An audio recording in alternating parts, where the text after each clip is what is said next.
Have you ever wondered why some dogs are confident and happy on the e-collar, and then others look confused or stressed and even shut down?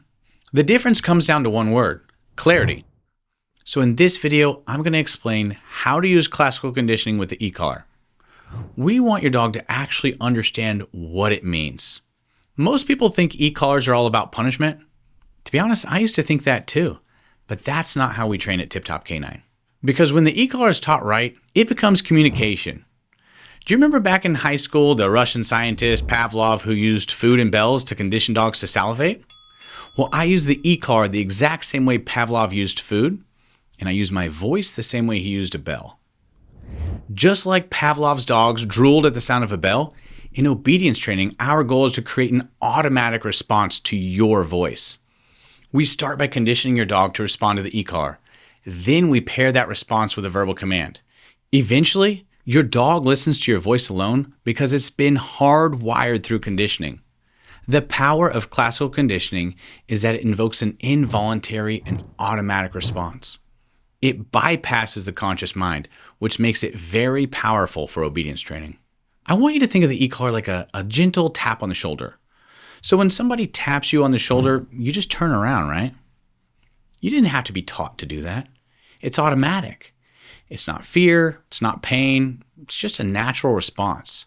If someone tapped you and you didn't respond, they'd probably tap you again, right? Maybe even a little harder. Well, that's exactly how we use the e-collar. When someone taps you, they just get your attention and your body physically moves. Well, the e-collar works the same way. It generates both movement and attention from the dog. Now, I go deeper into this theory in my book, Dog Training Simplified, but this video should give you a quick intro into how we at Tip Top Canine train. But for those of you unsure about e-collar use, we use a professional grade e-collar that has an output similar to a medical grade TENS unit that you would find used at a physical rehab. Proper e-collar training is not about pain. It's a clear, repeatable signal.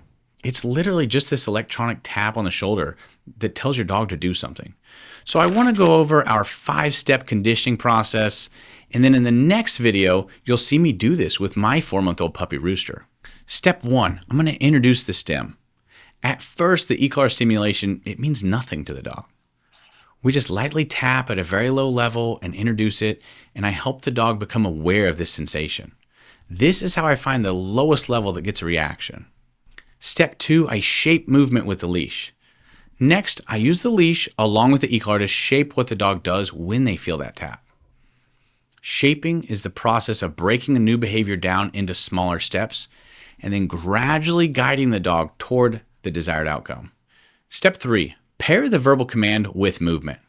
So once your dog starts associating how to move from the leash and the e-collar, that's when I add a verbal command. For example, I say come while tapping with the e-collar and then gently guiding the dog with the leash. This is where the conditioning begins. Step 4, I fade out the leash. So as the dog begins to respond to the command and the tap, I remove leash help. Now the dog's just responding to the command and the e-collar alone. Step 5, I make the behavior bulletproof. The last thing I do is I practice commands in different places, such as the park, neighborhoods, dog-friendly stores. I want to add distractions, new challenges, because I want to build real-world obedience. But here's the best part of classical conditioning, is that it transfers. Once you have a conditioned response, your dog doesn't care if it's my voice or yours. If you remember Pavlov in science class, once a dog was conditioned to a bell, it didn't matter who rang it. Pavlov's grandmother could come in and ring the bell, the dog would still salivate. That is called generalization. Generalization is why your dog obeys at boot camp and at home, even if your voice is a little different from your dog trainer's. That's because of classical conditioning. In classical conditioning, we condition the brain. We don't just train a behavior. Now, I understand this is just theory, but watch the next video to see me apply this step by step with a 4-month-old lab.